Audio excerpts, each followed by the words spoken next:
अस्सलाम वालेकुम, मैं हूं शब्बीरुल्लाह और आप देख रहे हैं फर्स्ट डेस्क। मशरिक़ वस्ता हो या अफ्रीका, आजकल हर दिन कोई ऐसी न्यूज़ आती है जिसकी बुनियाद पर एक हंगामा बर्पा होता है।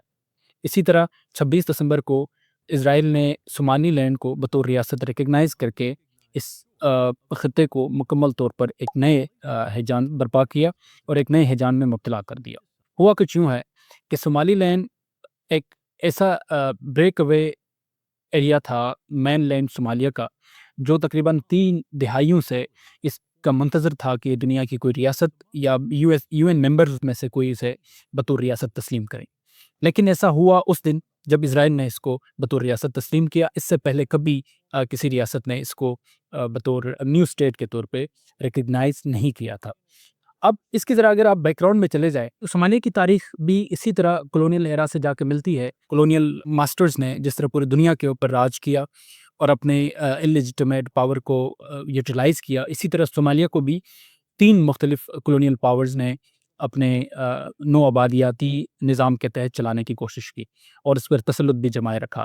इसमें 3 इनके तक़सीम हुए। फ्रेंच सोमालीलैंड बना जो जिबूटी था बेसिकली। दूसरा जो इम्पोर्टेंट 2 बड़े पार्ट्स थे, एक था ब्रिटिश सोमालीलैंड और दूसरा था इटालियन सोमालीलैंड। लेकिन हुआ ये कि 1960 में, यानी 60 की दिहाई में बेसिकली सेल्फ डिटरमिनेशन की जब मूवमेंट चली, तो यूएन के सेल्फ डिटरमिनेशन लॉ के मुताबिक या उस का उसूल के तहत सब ने अपनी इंडिपेंडेंस मांगना शुरू कर दिया। तो वहाँ पर भी एक तहरीक चली और ब्रिटिश और इटालियन ने इंडिपेंडेंस दे दी। लेकिन वहाँ पर एक बड़ी अजीब सी चीज़ हुई, वो पहली मर्तबा ऐसा हुआ कि जो इटालियन सोमालीलैंड था और ब्रिटिश सोमालीलैंड था, उन्होंने मिलकर एक मेनलैंड सोमालिया बनाया, मर्ज करके एक ही रियासत बनाई, जो कि सोमालिया आज भी हमारे सामने मौजूद है। लेकिन ये जो नई रियासत बनी, इसमें स्टेबिलिटी रही तकरीबन 9 साल तक। 1969 में वो जो डेमोक्रेटिक पीरियड था 9 साल का, वो ख़त्म हो गया और प्रेसिडेंट अब्दुल रशीद अली को जनरल मोहम्मद सियात ने कू के ज़रिए, और इसको नाम दिया साइंटिफिक सोशलिज्म के, यानी इस पूरे नज़रिए के तहत एक मूवमेंट चलाई और प्रेसिडेंट की असैसिनेशन की और कब्जा किया। वो इसके बाद ये 1991 तक इसी तरह ये गवर्नमेंट चलती रही। जनरल सियाद थे जिन्हें इंटरनेशनल सपोर्ट भी मिली। ऐसा नहीं था कि वो वहाँ पर बिल्कुल वो थे, लेकिन इनका असल जो आइडियोलॉजिकल जो रिलेशन बनती थी वो यूएसएसआर के साथ बनती थी, क्योंकि ये साइंटिफिक सोशलिज्म की बात करते थे। लेकिन हुआ ये कि जो क्लैन सिस्टम बेसिकली सोमालिया में बड़ा पुराना चला आ रहा है, इसको डिस्टर्ब किया वहाँ पर इस पूरे सिस्टम ने। पहले कॉलोनियलिज्म ने किया, फिर उसके बाद ये जो डिक्टेटरशिप आई इसने किया। एक क्लैन फेवरेटिज्म हुआ और ये फिर मुंतज हुआ जाकर एक सिविल वॉर में। और ये सिविल वॉर जब हद से बढ़ गई, तो जो बैटल ग्राउंड साबित हुआ, capital of the Somalia Mogadishu जिसे कहते हैं, वो battle ground of the civil war साबित हुआ। अब ये जंग इतनी ज़्यादा बढ़ गई कि वहाँ पर इंटरनेशनली यूएन को इंटरवीन करनी पड़ी। वहाँ पर पीस फोर्स भेजना पड़ा, जिसमें अमेरिका सरफ़हरिस्त रहा और साथ में मुख्तलिफ ममालिक भी थे। पाकिस्तान की तरफ से भी इसमें शमूलियत इख्तियार की गई। एक बड़ा मशहूर केस भी है, अगर आपको पता हो, वारलॉर्ड को जब अरेस्ट करने के लिए अमेरिकन्स वहाँ गए, तो उनके जो ब्लैक हॉक हेलीकॉप्टर्स थे, उनको आरपीजी का वो निशाना बने। जब वो निशाना बने तो अमेरिकन फोर्सेस वहाँ पर फंसी रहीं, जिसको बाद में रेस्क्यू किया पाकिस्तान की फोर्सेस ने वहाँ पर मौजूद, जिस पर एक मूवी भी है ब्लैक हॉक डॉन के नाम से। ये मामला इस तरह चलता रहा और इस सिविल वार के नतीजे में सोमालीलैंड ने अपने आप को मेनलैंड सोमालिया से अलग करके एक ऑटोनोमस रीजन बनाया। लेकिन इस ऑटोनोमस रीजन के इकोनॉमिक रिलेशंस भी चली, टाइज भी होता रहा, लेकिन ये इंटरनेशनली इसको कभी रिकग्नाइज नहीं किया और यही रिकग्निशन इसको मिली इजराइल की तरफ से 26 दिसंबर 2025 को। अब इसके पीछे वजूहात क्या थी? ये वजूहात ज़रा इसके स्ट्रेटजिक भी देखेंगे कि स्ट्रेटजिकली क्या इंपॉर्टेंस है इस रीजन की, और फिर इसमें नेतन्याहू के पर्सनल इंटरेस्ट क्या है, इसमें तुर्की का क्या रोल है, तो इसको ज़रा हम में देखते हैं। तो आइए, सबसे पहले जिस चीज़ को हमने देखना है वो ये है कि जब नेतन्याहू ने इसको रिकग्नाइज़ किया, तो उसने कहा था कि this is the part of Abraham accord, यानी हम इसको अब्राहम अकॉर्ड के तहत कर रहे हैं।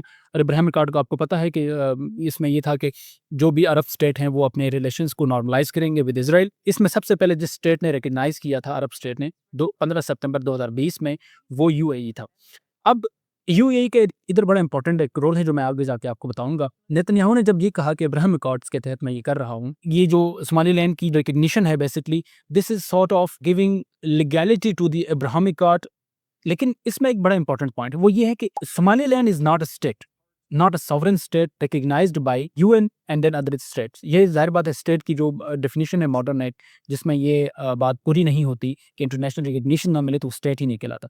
तो जो डिफेक्टो स्टेट थी उसको वो करके इब्राहिम अकॉर्ड, अगर से इब्राहिम अकॉर्ड कोई ऐसी चीज़ नहीं है कि इसकी तारीफ़ की जाए, लेकिन बिलफ़र्ज़ अगर इस आर्गुमेंट को इस पॉइंट पे ले लें कि ये इब्राहिम अकॉर्ड के तहत हुआ है, तो उसके तहत भी ये गलती हुआ है। मतलब इसके अगर हम इम्पोर्टेंस देखें और ये चीज़ अभी हुआ क्या है या इसके क्या इम्पैक्ट्स पड़ेंगे, ये बड़ी इंपॉर्टेंट चीज़ है। Somaliland is a very important strategically. तो अगर आप इसकी स्ट्रैटेजिक इम्पोर्टेंस देखें तो ये बिल्कुल इस जगह पे लाई करता है ईस्टर्न अफ्रीका में, जिसे हॉर्न ऑफ अफ्रीका भी कहते हैं। वो जो एरिया है जहाँ से ये रेड सी स्टार्ट होता है, और यहाँ पर जो बड़े इम्पोर्टेंट इसकी लोकेशन है उसकी वजह है बाबुल मंदब का वहाँ पे मौजूद होना। और फिर उसके सामने ये खुद जिस एरिया को फेस करता है सोमालीलैंड को, अगर आप देखें तो ये 100 of miles of coastal line है along the gulf of Aden to the north, और फिर इथोपिया है इसके साउथ और वेस्ट में, और फिर जिबूटी है इसके नॉर्थ वेस्ट में। ये इसकी इम्पोर्टेंस अगर देखें तो इथोपिया के साथ भी इसका एक मामला है। अब आप ये देखें कि बाबुल मंदब का इम्पोर्टेंट होना क्यों लाज़मी है, और ये रेड सी के अ, ब और कोस्ट लाइन पे होना इसलिए भी इम्पोर्टेंट है कि इसके बिल्कुल अपोज़िट सामने क्रॉस दी अगर आप सी देखें, वहाँ पर है यमन, और यमन में हूसी बागीज़ मौजूद हैं। 2023 के बाद जब गज़ा के ऊपर जेनोसाइडल वॉर वेज किया इज़राइल ने, तो हूसियों ने यहाँ से जितने भी इज़राइली लिंक्ड शिप्स गए, उनके ऊपर मिसाइल अटैक किए, उनको रोकने की कोशिश की, ब्लॉकेड्स किए, यहाँ तक कि ब्रिटिश शिप्स को, यूएस शिप्स को और इज़राइली लिंक्ड शिप्स को उन्होंने जाने नहीं दिया। अब ये चीज़ वो अगर से वहाँ पर कुछ स्ट्राइक्स इज़राइल ने किए, मगर ये इतना कंसिक्वेंशियल साबित नहीं हुए जो अब होंगे, क्योंकि अब इज़राइल खुद जाकर सोमालीलैंड में जाके अपनी फोर्सेस को डिप्लॉय कर सकता है। और इसकी एक रिपोर्ट ये भी आई जियोपॉलिटिक्स वॉच की तरफ से, सोमालीलैंड ने ये कहा है कि जो बाब अल मंदब है वो दिया जाएगा इज़राइली एयर फोर्स को, जहाँ से वो ईज़िली स्ट्राइक कर सकते हैं हौसी बागों को। अब आते हैं अगर दूसरी जानिब कि इसकी जो इकोनॉमिक अगर वो देखा जाए, सोमालीलैंड है वैसे बड़ा इटसेल्फ, वहाँ पर जो पर कैपिटा इनकम है वो $1500 से भी कम है, जो कि लोवेस्ट है इन द वर्ल्ड। और दूसरी तरफ अगर देखें तो इसकी जो ओवरऑल जीडीपी है वो $7 बिलियन है। अच्छा, इसके बाद इसमें एक इम्पॉर्टेंट पॉइंट है बरबरा पोर्ट का, जो कि चलाती है इस वक्त यूएई की डीपी वर्ल्ड, यानी वो जो कंपनी है जिसको मैनेज करती है उसका नाम डीपी वर्ल्ड है। लेकिन बरबरा पोर्ट भी इम्पॉर्टेंट है। अब बरबरा पोर्ट को ये जॉइन करता है दुबई के जबल अली को, और फिर इसको लैंड लॉक इथोपिया के साथ मिलाता है, ताकि इथोपिया को एक अल्टरनेटिव मिल जाए जिबूटी का, ताकि वो एक्सेस मिले ना सी तक।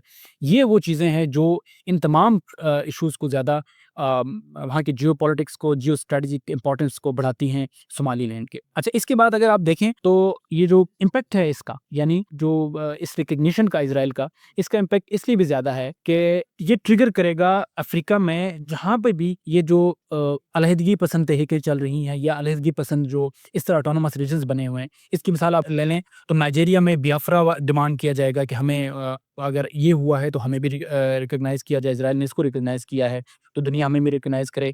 फिर मोरक्को में एक वेस्टर्न सहारा है जो रिकॉग्निशन के डिमांड कर रहा है। तो ये वो चीज़ें हैं जो इसके इम्पैक्ट्स क्रिएट कर सकते हैं। लेकिन इसके पीछे एक बड़ा इंपॉर्टेंट चीज़ वो ये है कि ये जो सारी डिस्टेबलाइज़ेशन है जो नेतन्याहू क्रिएट करना चाहता है मिडल ईस्ट की तरह अफ्रीका में भी, इसके पीछे वजह क्या है? इसके पीछे वजह है नेतन्याहू का पर्सनल इंटरेस्ट। अब ये पर्सनल इंटरेस्ट क्या है? नेतन्याहू का पर्सनल इंटरेस्ट ये है कि नेतन्याहू इंटरनेशनली आइसोलेटेड है। इवन इज़राइल इंटरनेशनली आइसोलेटेड है। नेतन्याहू पर्सनली आप देखें तो उसके खिलाफ इंक्वायरी ये जो 7 अक्टूबर को हुआ, इस वाक़े के खिलाफ वाक़े के हवाले से उनके जो इंटेलिजेंस चीफ थे उन्होंने इस्तीफ़ा दिया, फिर उनके आर्मी चीफ ने इस्तीफ़ा दिया। नेतन्याहू का इस हवाले से ये चीज़ रहती है कि इनकी इन्वेस्टिगेशन होगी, हाउ डिड दैट हैपन। इसके अलावा आईसीसी इंटरनेशनल क्रिमिनल कोर्ट और इंटरनेशनल कोर्ट ऑफ जस्टिस ने नेतन्याहू के खिलाफ जो फैसले दिए हैं। फिर इसके अलावा जो वीक उनका अंडर गवर्नेंस मामला चल रहा है, और उसके खिलाफ करप्शन के केसेस चल रहे हैं, अपोजिशन का उनके ऊपर प्रेशर है, अवाम उनके खिलाफ एहतजाज, कई बड़े-बड़े एहतजाज हुए, पूरी दुनिया में नेतन्याहू के खिलाफ एहतजाज हुए। जो एक पर्सनल उनका ग्राफ था लोवेस्ट लेवल पे आ चुका है और इस चीज़ को वो डिफ्लेक्ट करना चाहते हैं, कोई ऐसे फॉरेन पॉलिसी डिसीजन ले लें जिससे पूरी दुनिया की तवज्जो उसकी तरफ जाए और सोमालीलैंड का ये डिसीजन बिल्कुल यही साबित हुआ कि आज पूरी दुनिया में आप बड़े-बड़े अगर आप न्यूज़ चैनल को उठाएँ, बड़े-बड़े न्यूज़ साइट्स को उठाएँ, तो वहाँ पर एक ही खबर चल रही है इज़राइल के हवाले से। वो ग़ज़ा का मामला भी दब चुका है और वो जो दबाने की कोशिश की जा रही है बेसिकली और डिफ्लेक्ट कर चुका है नेतन्याहू उन मामलात को बड़े मज़े के अंदाज़ के साथ।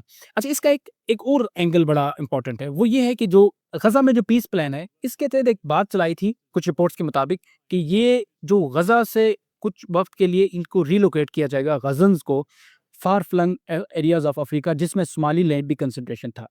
अब यहाँ पर एक इम्पोर्टेंट बात देखें और बड़ा आप इसको ये एक तमाशा है जो हो रहा है और इसमें ह्यूमैनिटी का लॉस इस जो एक वैल्यू बना हुआ था आज के सिविलाइजेशन का, वो भी कहीं नज़र नहीं आ रहा कि भाई पहले तो आप ये काम गलत कर रहे हैं कि आप एक ऐसे बुनियाद पर रिलोकेट कर रहे हैं अपने इलाके से ग़ज़न्स को जो कि बनता नहीं है, पहली बात। दूसरी बात, जब इस रिलोकेट फ़र्ज़ करें कि हो गया और आप रिलोकेट करके उस एरिया में लेके जा रहे हैं जो कि ग़ज़ा से बहुत दूर है, मगर इज़राइल ऑलरेडी वहाँ जाके बैठ चुका है कि ग़ज़न्स वहाँ पर रिलोकेट ना। फिर तुर्की का फैक्टर कि भई तुर्की और ईरान का फैक्टर कि जो बाब अल मंदब में और रेड सी में उनकी जियोपॉलिटिकल इम्पोर्टेंस है, जियोपॉलिटिकल सिग्निफिकेंस है और वहाँ पर उनका जो इन्फ्लुएंस है वो ख़त्म किया जा रहा है। अब तुर्की को यहाँ पर कैसे घेरा है? पहले तो साइप्रस चला गया इज़राइल और वहाँ जाकर मुख्तलिफ डील्स की और तुर्की के खिलाफ अलायंस बनाने की कोशिश की, जो कि आपको इस चीज़ की पूरी पूरी बात अगर आप पूरी बिसात जिस तरह बिछाई वहाँ पर इज़राइल ने कि कंटेन किया जाए तुर्की को। फिर आप रेड सी में आ गए, जहाँ पर तुर्की का इन्फ्लुएंस बहुत ज़्यादा था। ये सोमालिया की रिकंस्ट्रक्शन में तुर्की ने बड़ा किरदार अदा किया है। लेकिन अब क्या हुआ? अब यहाँ पर भी सोमालीलैंड को जब इज़राइल ने रिकॉग्नाइज़ किया है, तो इसका मतलब ये हुआ कि सोमालिया में तुर्की को टफ टाइम दिया जाएगा।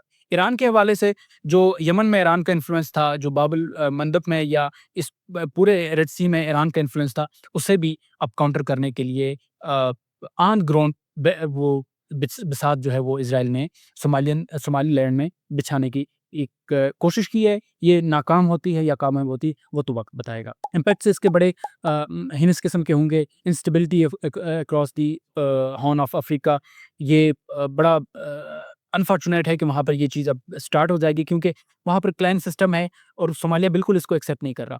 इसके अलावा जो रिएक्शन इसके ऊपर आया पूरी दुनिया से, मुस्लिम वर्ल्ड ने इसको कैटेगोरिकली रिजेक्ट कर दिया। ओआईसी के मेंबर्स ने, अरब लीग ने, इसके अलावा अफ्रीकन यूनियन ने इसको अ, स्ट्रेट अवे रिजेक्ट कर दिया कि हम किसी भी इस तरह की रिकॉग्निशन को जो यूएन के भी खिलाफ है, जो कि वहाँ के सोमालिया की जो अपनी सॉवरेनिटी है उसके भी खिलाफ है, लिहाजा वो इस चीज़ को कबूल करने के लिए तैयार नहीं है।